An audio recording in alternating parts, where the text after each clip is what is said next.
Hechos 20:27 dice: porque no he rehuido anunciaros todo el consejo de Dios.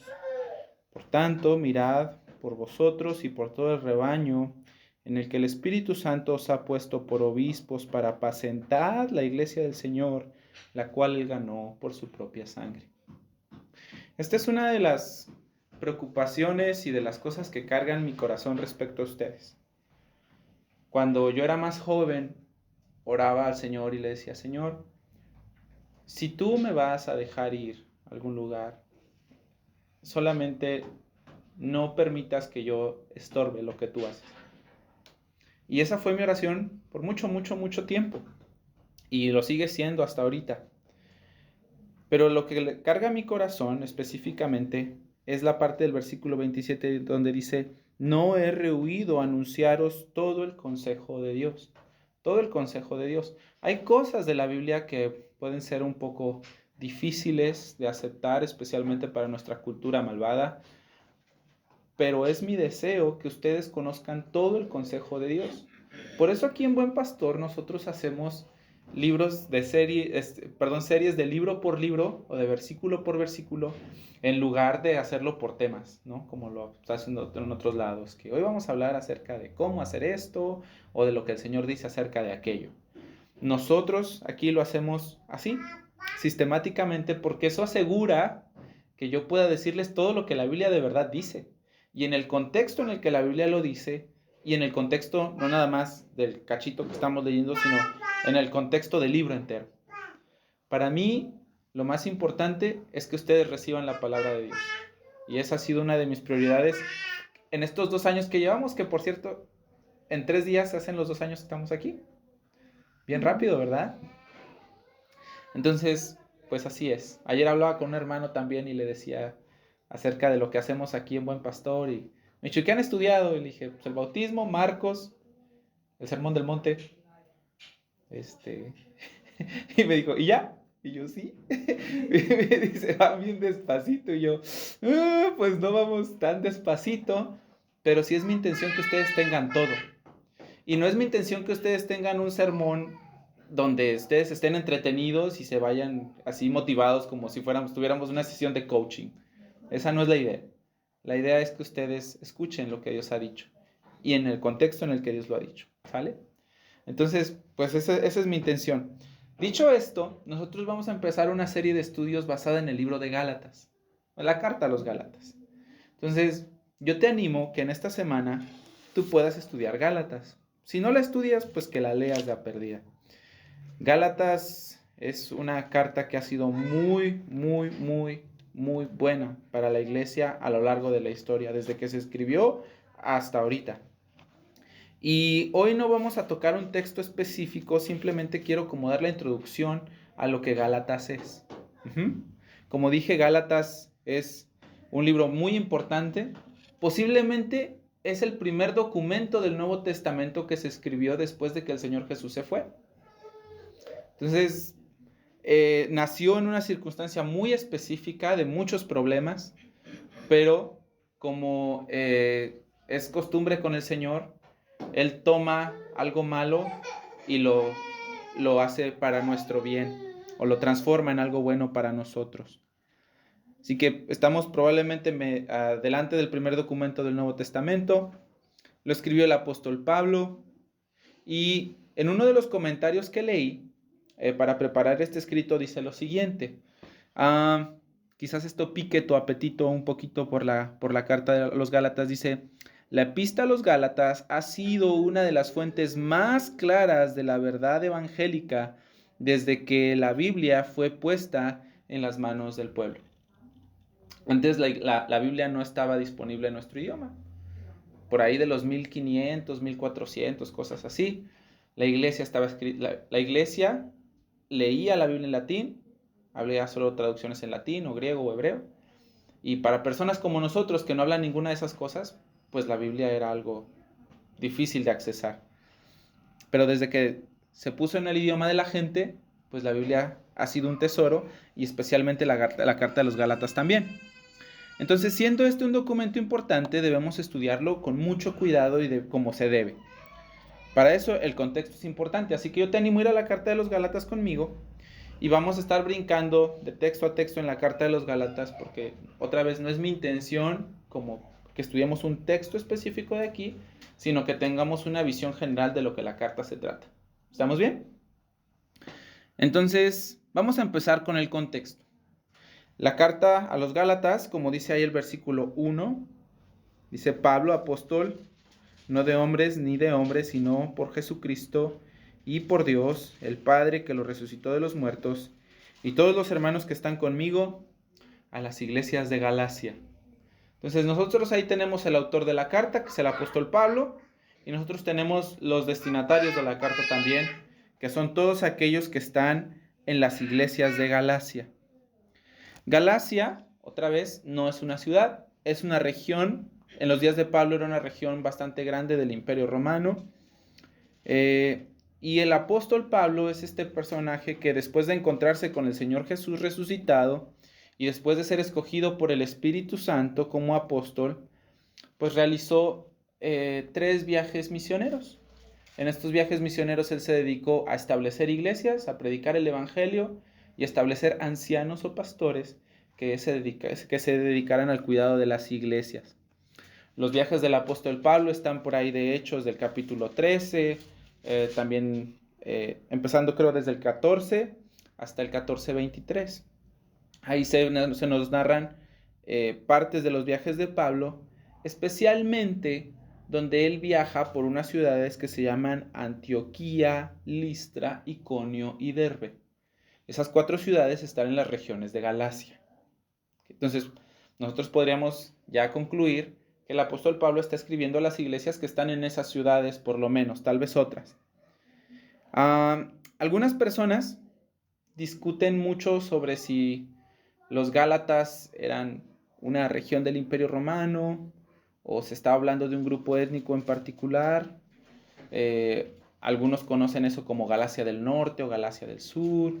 Y hay ahí un debate interesante, pero pues la verdad yo no le encontré sentido platicárselos, pues porque independientemente si son del sur o si son del norte, si son un grupo étnico o si se trata de una región política, pues lo que sí debemos de entender es que el apóstol Pablo está hablando con personas que él conoce. Conocidos, hermanos, amigos. Él está hablando con las iglesias que él mismo fundó y con los hermanos que él conoce. Muchos de esos hermanos muy probablemente convertidos a través del ministerio y la predicación del apóstol Pablo. ¿Por qué te digo esto? Porque yo quiero que entiendas que las personas a las que Pablo escribe son personas muy queridas por él. Muy queridas por él. Yo muchas veces aquí en Buen Pastor les he dicho, aquí no va a predicar cualquier persona, aquí va a predicar a alguien que yo sé, que yo estoy seguro que les va a dar la palabra de Dios. Y yo me imagino que el apóstol Pablo, con un celo similar, cuida a los hermanos de las iglesias que él fundó, ¿no?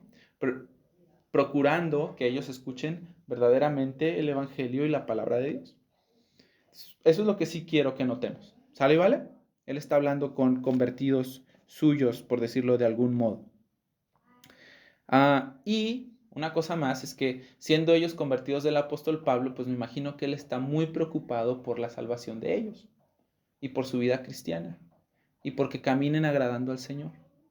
Pablo, con un corazón de pastor, está escribiendo la carta de los Gálatas. ¿A qué me refiero con un corazón de pastor? Con un corazón que desea cuidar a los hermanos y guiarlos por el sendero correcto y proveerles la palabra de Dios verdaderamente. Que ellos no sean engañados, que ellos no sean timados por nadie, sino que ellos puedan recibir lo que necesitan y lo que es verdadero. Entonces el corazón del apóstol Pablo, así como cuidando de los peligros, buscando el lugar seguro para que las abejas caminen, proveyéndoles de alimentos de la palabra de Dios, el apóstol Pablo escribe la carta de los Gálatas así. Tal vez esto que yo te estoy diciendo ahorita te digas, bueno, ¿y de dónde sacas esa idea, Carlos? Por eso les decía, los animo a leer la carta de los Gálatas por lo menos. Tiene 6 capítulos, no es una carta larga. Pero pues yo creo que te va a dar una buena idea de lo que te estoy diciendo ahorita. La razón de la carta. El apóstol Pablo escribe esta carta porque al parecer se habían introducido falsos maestros en la iglesia. Aparentemente, algunos llamados cristianos, que eran maestros, que eran de origen judío, estaban enseñándole a las iglesias que ellos, aparte de creer en el Evangelio, también tenían que someterse a la ley de Moisés para ser salvos. O sea, sí tienes que creer, pero también tienes que portarte bien y hacer ciertas cosas. Uh-huh. Para Pablo esto fue algo, ¿cómo les podría decir? Que creó en él una alarma tan grande que lo que él hizo fue escribir una carta, y yo podría decir que de las muchas cartas de Pablo, esta es la que se me hace como con más pasión, más celo, como, no sé, como que la escribió con más enjundia. El apóstol Pablo aquí no nada más está siendo o trayendo algo con mucho ánimo, sino que pareciera que el apóstol Pablo está muy comprometido a no moverse de lo que él llama el evangelio que yo les he predicado. Dice, esto no se mueve. De hecho, mira, versículo 6, capítulo 1. Dice, estoy maravillado de que tan pronto se hayan alejado del que los llamó por la gracia de Cristo para seguir un evangelio diferente. ¿Ves? Y entonces él dice, no es que haya otro, no hay otro evangelio, sino que hay algunos que los perturban a ustedes y quieren pervertir el evangelio de Cristo. ¿Ya viste? Más, dice a él, si nosotros, hablando de él, el apóstol Pablo y Bernabé que lo acompañó en esos viajes, si nosotros o un ángel del cielo os anunciare otro evangelio diferente del que les hemos anunciado, que sea anatema, que sea maldito. Por eso te digo que el apóstol Pablo no nada más está como muy animado, llamándoles la atención a algo, sino que él está en una cuestión de no moverse de lo que él llama el evangelio que les hemos predicado. Y el ser así muy cerrado, muy cerrado, puede parecer una cualidad que no es muy admirada hoy. De hecho, nuestra cultura celebra el ser abiertos de mente y el estar dispuesto a aceptar que tanto lo que tú estás pensando como lo que yo estoy pensando, lo que tú estás pensando, todos podemos estar en lo correcto. Y lo que es bueno para ti o para ti, pues no necesariamente lo es para mí, todos podemos estar bien. Pero el apóstol Pablo no. Él dice, si una persona les predica un evangelio diferente al que nosotros les hemos enseñado, que él sea maldito, que la maldición de Dios caiga sobre esa persona. Y esas son palabras muy fuertes. El apóstol Pablo no se va a mover de lo que él llama el evangelio que les hemos predicado. Lo que nos enseña que esto es muy importante, porque hay cosas que no se comprometen, hay cosas que no se mueven y por las cuales nosotros no debemos de cambiar de opinión.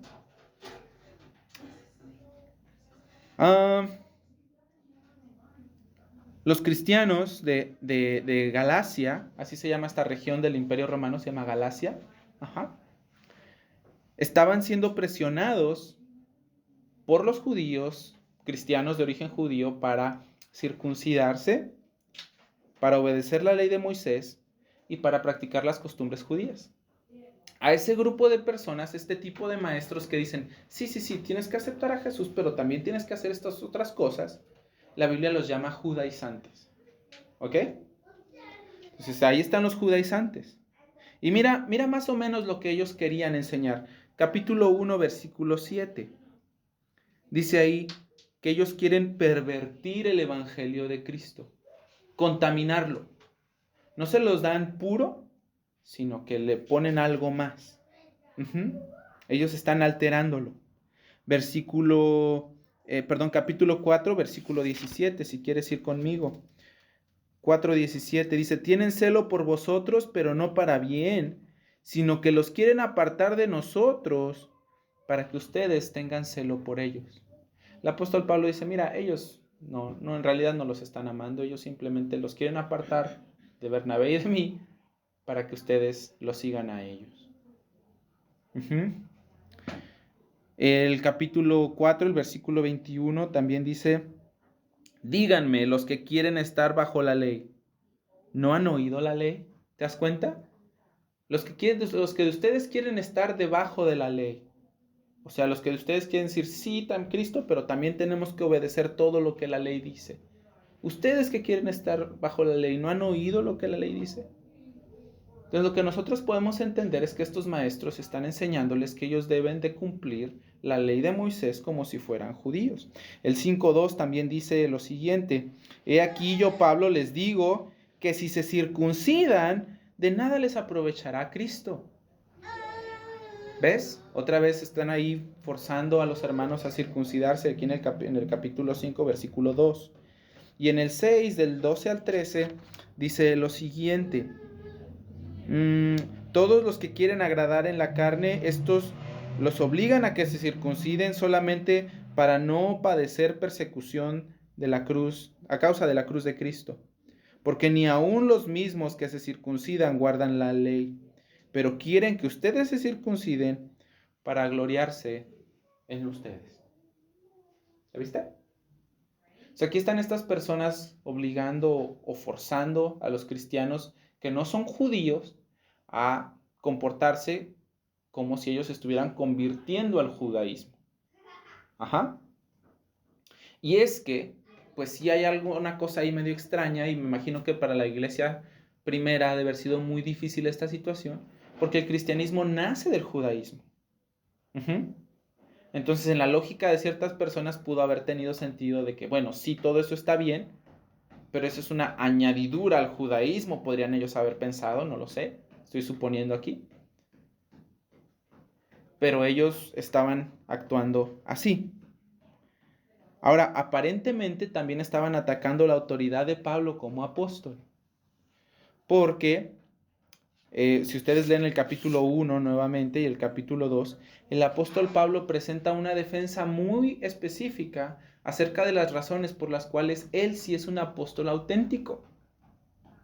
Entonces, si ustedes me preguntan y me dicen, Carlos, ¿cómo sabes que el apóstol Pablo estaba siendo atacado de esa manera?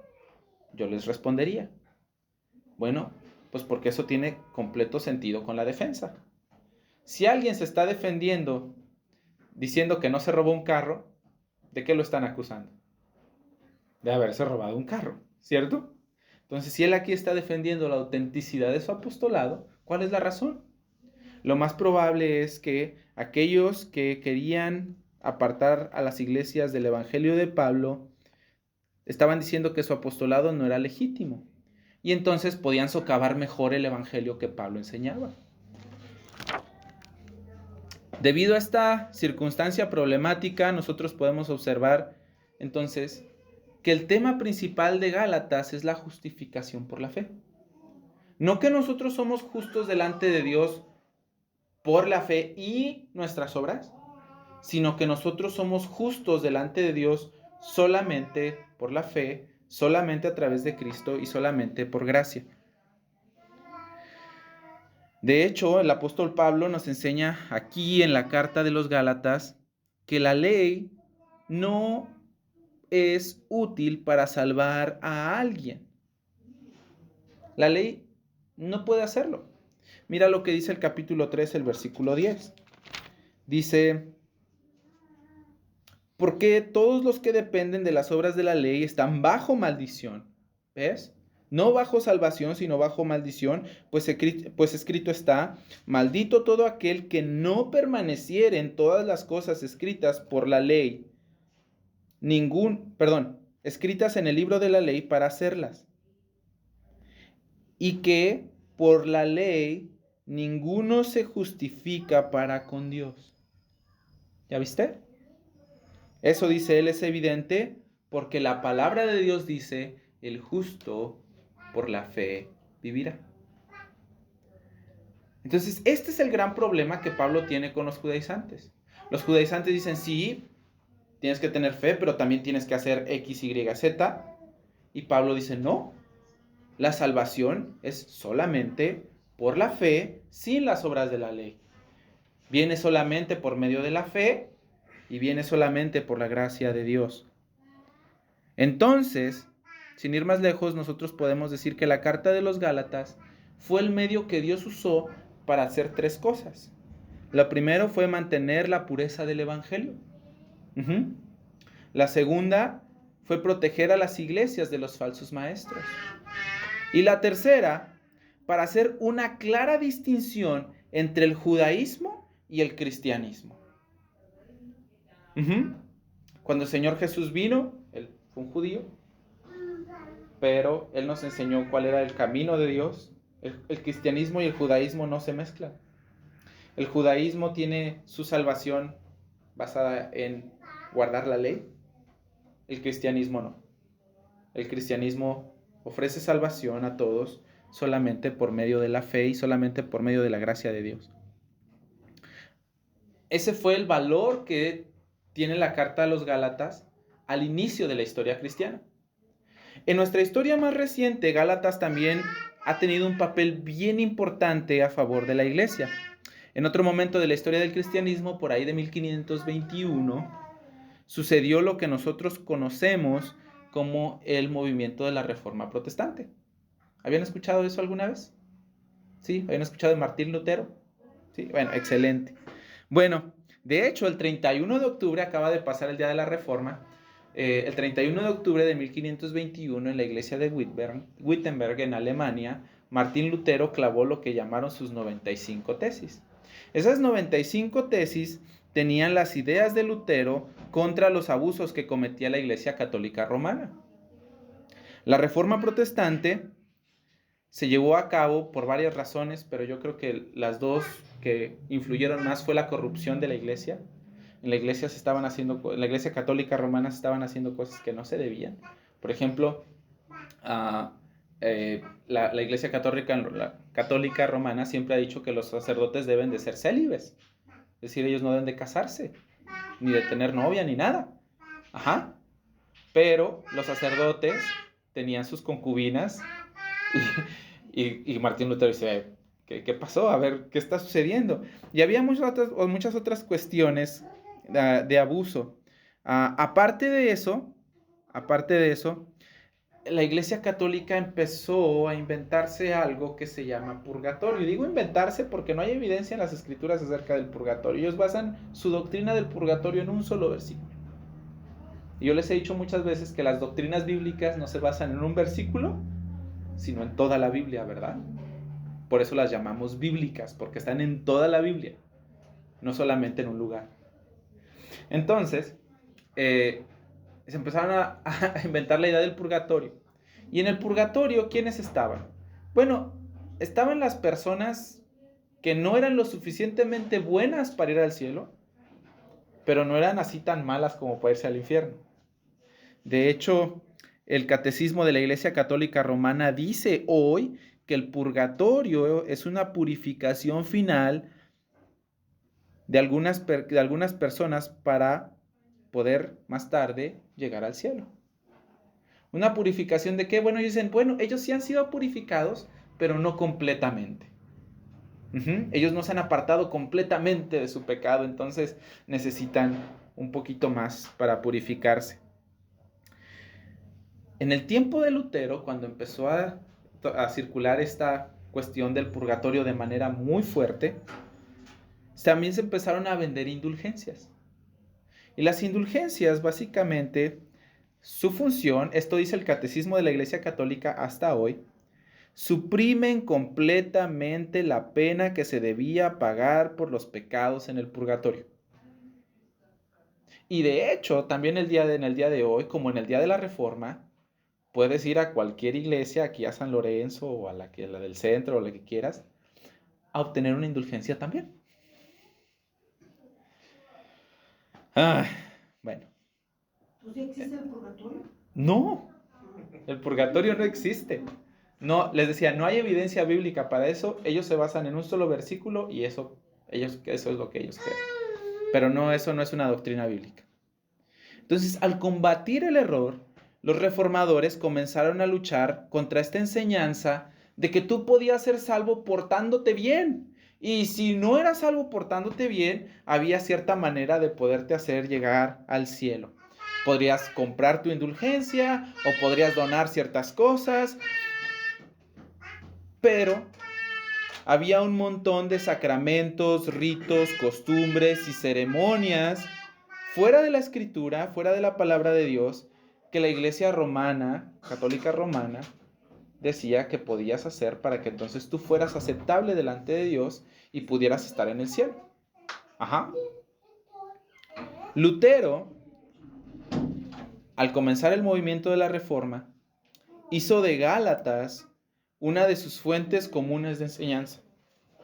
Él comentaba de Gálatas constantemente. De hecho, hay un comentario de la carta de los Gálatas a Lutero, que es un libro bastante grueso. O sea, la carta de los Gálatas en tu Biblia, ¿qué ocupa? 1, 2, 3, 4, 5 hojas. Y la mía ocupa 5 porque hay un montón de notas del editor a los lados. Pero tal vez menos, tal vez 3. Y el comentario de Lutero es bastante gordo. Bastante gordo por acá, sí. Entonces, Lutero tomó la carta de los Gálatas como su caballito de batalla. De hecho, en uno de los comentarios que leí, escrito por B.H. Carroll, este hombre dice que Gálatas para Lutero fue su tesoro. Y constantemente de él tomaba. Gálatas fue el tesoro de Lutero, escribe B.H. Carroll. Gálatas entonces fue especialmente lo que tomó Lutero para enseñar la doctrina de que la justificación delante de Dios es solamente por la fe. Solamente por la fe. Y de hecho en la Reforma Protestante había 5 enseñanzas que nosotros mantenemos hasta hoy. La primera es solamente la Escritura. Es decir, solamente la Escritura es nuestra regla de fe y práctica. Si la Biblia lo dice, está bien. Si la Biblia no lo dice, no importa lo que digas, está mal. Y es más, en cualquier discusión que nosotros podamos llegar a tener, la autoridad final no es el pastor, ni es el sacerdote, ni es la tradición. La autoridad final sigue siendo la palabra de Dios. Y la palabra de Dios se interpreta con la misma palabra de Dios. No con la tradición, no con lo que mi autoridad como pastor o con la autoridad de algún sacerdote. Solamente es la palabra de Dios. La salvación es solamente por la fe, solamente por medio de Cristo, solamente por su gracia y solo para su gloria. Esas 5 enseñanzas que nosotros obtenemos de lo que la palabra de Dios dice se llamaron las 5 solas de la Reforma. No vienen como tal en la Biblia, pero sí las podemos comprender según lo que la palabra de Dios dice. Y Gálatas hace un énfasis muy importante en que la justificación es solo por la fe. Solo por la fe. Lutero decía acerca de la justificación por la fe lo siguiente. Él decía, es muy necesario que esta doctrina sea tenida en práctica continua y en el ejercicio público, siendo tanto leída como escuchada. Nunca podrá ser enseñada, impulsada y repetida lo suficiente. Si esta doctrina se perdiera, entonces también la doctrina de la verdad, de la vida y de la salvación se perdería. Si esta doctrina florece, entonces florecerán todas las cosas buenas. La religión, el verdadero servicio a Dios, la gloria a Dios y el conocimiento de todas las cosas que son necesarias que el hombre cristiano conozca. La justificación por fe jugó un papel muy importante en la Reforma Protestante. Y especialmente cuando la Biblia fue puesta en manos de la gente en su propio idioma, ellos al leer lo que la palabra de Dios decía podían darse cuenta de que la salvación pues no era por las obras, ritos, ceremonias, penitencias o todo lo demás que se pudiera hacer, ni tampoco por las indulgencias. Su valor para nosotros ahora, entonces, ¿cuál es? Bueno, yo creo que su valor para ti, para mí, sigue siendo el mismo. Es un medio de protección para ti. La carta de los Gálatas nos enseña la diferencia entre el cristianismo y la salvación del evangelio cristiano y la salvación de todas las demás religiones. Yo creo de verdad que todas las demás religiones en el mundo son simplemente pan con lo mismo. Son un sistema en el que tus obras pueden llegar a hacerte acepto delante de Dios y ganar su gracia. Eso sucede con el catolicismo romano, sin duda. Eso sucede con los testigos de Jehová, sin duda. Eso sigue pasando con los mormones, también, sin duda. Eso pasa con muchas personas evangélicas, que se hacen llamar evangélicas, entre comillas, porque la verdad no lo son. Ellos basan su sistema de salvación en cómo tú eres y cómo tú te portas. Eso también pasa con los budistas, con los hindúes. Tú ves, no hace falta ser un erudito en religiones para darte cuenta de que todas esas religiones se basan en lo que tú haces para obtener el favor de Dios. Lo mismo pasa con los judíos, nuestros amigos de aquí arriba, y me faltan algunos.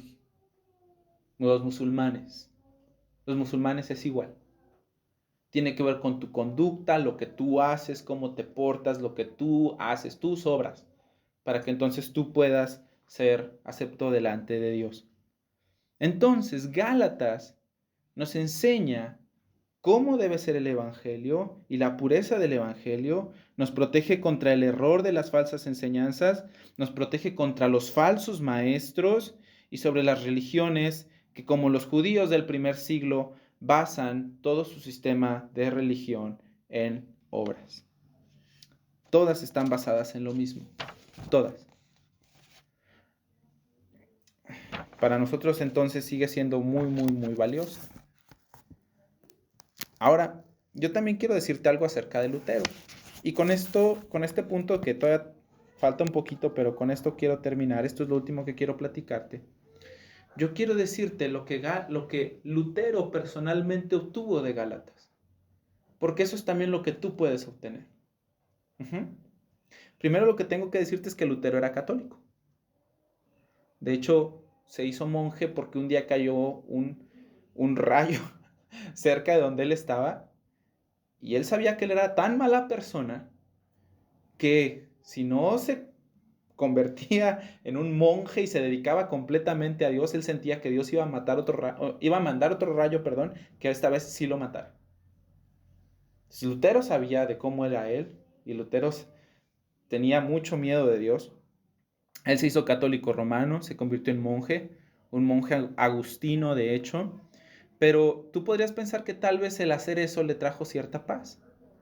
Pero Lutero fue un monje muy atribulado, un monje con mucho temor, un monje que sufrió mucho, un monje con mucha depresión. Y es que cuando estuvo en el monasterio, allí notó el camino que lo llevaba a la salvación y vio que no era fácil. Vio que no era muy fácil. De hecho, era muy difícil. Y no nada más para él, sino para con todos. Él se sabía y se dio cuenta todavía más que él no era lo suficientemente bueno para poder agradar a Dios. Entonces, él comenzó a hacer lo que le enseñaron. Y lo que le enseñaron simplemente lo torturó con culpa y con temor. Lutero estaba aterrado de la idea de Dios. Él estaba aterrado con la idea de enfrentarse a Cristo. Él aprendió que la salvación es por gracia, eso es cierto, pero él aprendió que tú tienes que de cierto modo ser digno de esa gracia y tienes que hacer algo para ayudarte. De hecho, los católicos, corríjanme si estoy mal, tía, pero todavía tienen ese dichito de ayúdate que yo te ayudaré, ¿cierto? Ellos han aprendido eso. Entonces él tenía que hacer ciertas cosas y ciertas cosas buenas si quisiera el favor de Dios. Y para ser digno del favor de Dios, Lutero se fue hasta el extremo. Mucho, mucho hizo. A Lutero le dijeron que si su comida era escasa, ese era un camino hacia la dignidad que él deseaba. Así que él comía muy poquito. Le dijeron que si su ropa y calzado le eran incómodos o algo dolorosos, podría acumular valor para sí. Y también lo hizo. Él comía poco, dormía poco, ayunaba muchísimo, ayunaba tanto que sus amigos pensaban que un día se iba a morir de hambre. De hecho, él escribe en sus memorias que se privaba también del agua muchísimo. Él sabía que no era bueno, él sabía que no tenía lo que se requería para estar delante de Dios. Así que hizo lo que cualquier católico romano haría. Tratar de hacer algo mejor. Alguna manda, algún trabajo, alguna donación, algo. Y eso es lo que cualquier buen católico romano hace. Da más y hace más. De hecho, Lutero caminó casi 1300 kilómetros a Roma, desde Alemania hasta Roma, para caminar sobre la Scala Sancta. Esta Scala Sancta eran la tradición decía que eran las escaleras por las cuales el Señor Jesús subió para ser enjuiciado por Poncio Pilato, y que los que caminaban por esas escaleras y se inclinaban, iban besando cada escalón, obtenían cierto favor delante de Dios. Se la aventó caminando de ida y de regreso, 1300 kilómetros de ida y 1300 de regreso. Estaba tan abrumado por su pecado que se confesaba por horas. Esta semana lo que investigué era que el sacerdote que confesaba a Lutero le dijo: compa, ya, por favor. O sea, si no has cometido adulterio o algo peor, no vengas.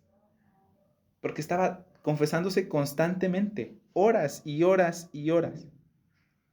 Aún así, él no tenía paz y él no tenía salvación. Y lo que tenía Lutero, lo que sí tenía, era en la cabeza grabado que su condición era tan mala que él haría lo que pudiera para poder estar bien con Dios. Porque entendía a Dios. Él entendía la santidad de Dios. Él entendía la ira de Dios. Él entendía su justicia. Para muchos cristianos pareciera que tratamos a Dios como si fuera nuestro amigo del kinder. Y tal vez nosotros no conocemos a Dios como debiéramos. Lutero sí lo entendía y lo entendía bastante bien. ¿Y cuán necesario es para nosotros conocer a Dios entonces? El pastor MacArthur, en uno de sus sermones sobre Gálatas, dijo que donde no hay temor de Dios, los pecadores van ciega y alegremente al infierno.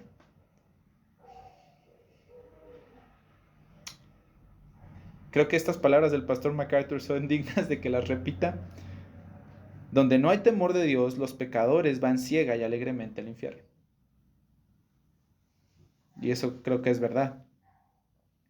Entonces Lutero quería desesperadamente que Dios lo perdonara y que Dios lo aceptara, pero no podía encontrar alivio a su dolor ni a su culpa. Nada de lo que hizo le trajo paz, más bien lo hizo sentir más deprimido y lo hizo sentir peor y más ansioso. Entonces, al darse cuenta que no importaba lo que él hiciera, él nunca podría agradar a Dios, comenzó a enojarse y a sentir que Dios era cruel y odió a Dios. Y esa no es una conclusión mía. Él mismo lo escribió. Él dijo que llegó a odiar a Dios. Lo odió porque no encontraba en Dios, o no encontraba reposo de la justicia de Dios. Lutero sí hizo algo bien. Y lo que él hizo fue tener la pregunta correcta. Él luchaba por comprender: ¿cómo puedo salvarme siendo Dios justo y santo? ¿Cómo puedo yo salvarme si yo soy injusto? Esa es la pregunta correcta. Y yo creo que para que nosotros pudiéramos llegar a esa idea, nosotros tenemos que llegar a entender quién es Dios y tenemos que llegar a entender quiénes somos nosotros. Tenemos que aprender acerca de la santidad de Dios y de su justicia, pero también de nuestra pecaminosidad.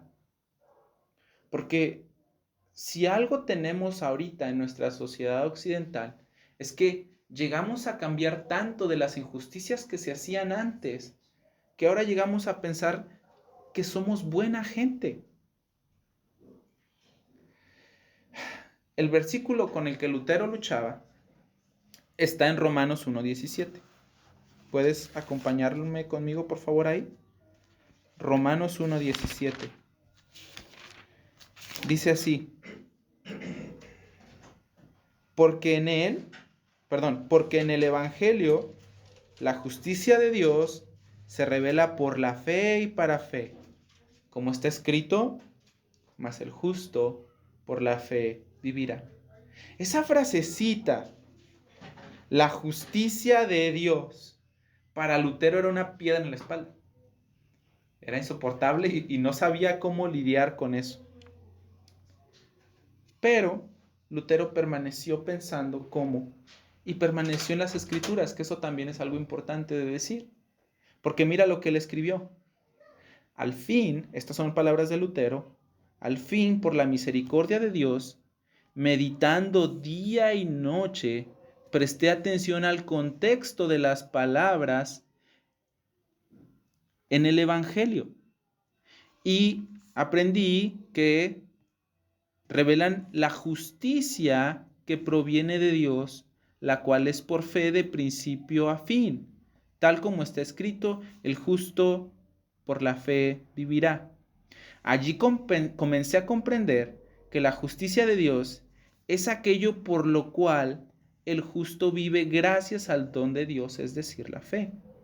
Y este es el significado de la justicia de Dios que es revelada por el Evangelio, que es una justicia pasiva con la cual el Dios misericordioso nos justifica a nosotros.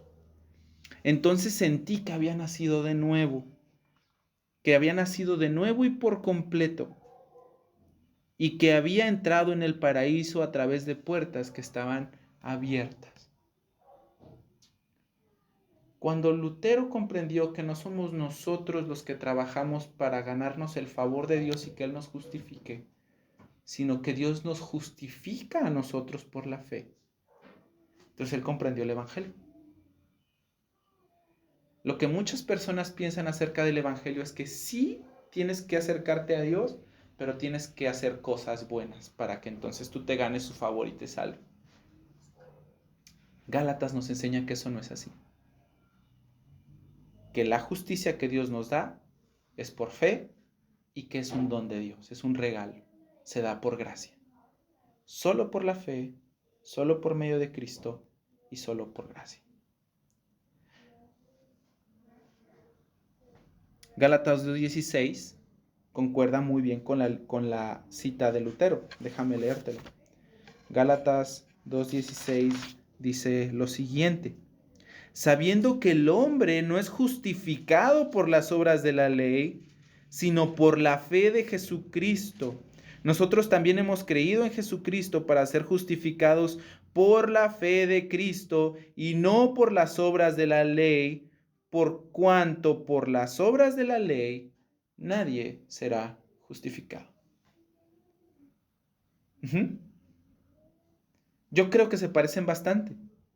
A través de la fe en Cristo, por tanto, la justicia de Jesús que vivió perfectamente llega a ser nuestra.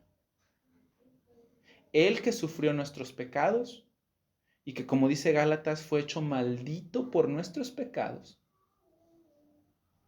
es dada hacia nosotros. Fue como un intercambio, como si nos cambiáramos de ropa. Él tomó nuestro pecado, Él tomó nuestra maldición, Él fue castigado en nuestro lugar y por la fe, a través de la fe, nosotros recibimos la justicia de Cristo, su justicia perfecta. Y ahora es como si nosotros hubiéramos vivido su vida, aunque no lo hicimos. Algunos que les gusta esta idea de a fuerza querer hacer algo para ganar sus salvaciones. Sí, pero yo tuve fe. O sea, sí Él murió por mí, sí Él lo hizo todo, pero yo tengo que tener fe. La palabra de Dios dice que incluso la fe en este proceso de nuestra salvación es un don de Dios. De hecho, la Biblia dice que Él nos trae a la vida y que nosotros, estando ciegos, Él nos da vista para poder ver la gloria del Evangelio de Jesús. Entonces, La salvación al final y la justicia que nosotros podemos tener delante de Dios no viene por nuestro desempeño, sino por lo que Él hizo ya. Eso es lo que tú puedes llegar a obtener de Gálatas también. Que ya abandones la idea de que tú tienes que hacer de cierto modo para que entonces tú agrades a Dios. El único que pudo hacer de cierto modo y actuar de cierto modo para agradar a Dios fue el Señor Jesús y ya lo hizo. Y ahora Él en su muerte y en su resurrección ha abierto las puertas para que cualquier pecador, no importa si es tan malo como Lutero o como yo o como cualquiera, pueda entrar a su reino. Eso es lo que nosotros podemos obtener. Porque al final, como con Lutero, las obras de la ley nunca nos traen paz. Nunca lo han hecho. Al contrario, nos hacen sentir peor porque fallamos y fallamos y fallamos y fallamos. Lo único que hace la ley es traer condenación para nosotros. No me malentiendan, no estoy diciendo que la ley es mala. La ley es justa y santa y perfecta. Pero lo que estoy diciendo es que sus estándares son tan altos que es para nosotros imposible cumplirlos. Y todas las veces que lo hemos intentado por nosotros mismos, hemos fallado y pecado miserablemente. Porque la ley no tiene el poder de salvar a nadie. Pero la justicia que obtenemos nosotros y la libertad que obtenemos nosotros es a través del sacrificio de Jesús, en el cual creemos y el cual somos justificados por la fe. Lo que hace Gálatas tan especial es que en ese momento de la historia donde el evangelio era tan confuso porque era algo muy nuevo, lo hace clarito. Y en este momento en el que nuestra sociedad también hay tantas voces diciéndonos lo que Dios dice y lo que no, y cómo, por qué, Gálatas es una voz clara, una luz que nos marca el camino por donde nosotros debemos de andar para poder comprender lo que el evangelio es, lo que es de verdad. Incluso cómo se vive la vida cristiana. Porque aquí en la carta de los Gálatas, el apóstol Pablo hace una clara diferencia entre lo que la ley produce y lo que el Espíritu de Dios produce en la vida de una persona. De hecho, las palabras Espíritu Santo, ustedes lo van a poder notar, se repiten constantemente aquí. En conclusión, ¿qué es lo que Gálatas ofrece? Lo mismo que a Lutero. Martín Lutero encontró en Romanos y en Gálatas una conversión sellada por las Escrituras. Un testimonio no solamente de lo que alguien más dijera o de lo que yo siento, sino el testimonio de Dios de que uno verdaderamente es salvo, ¿o no?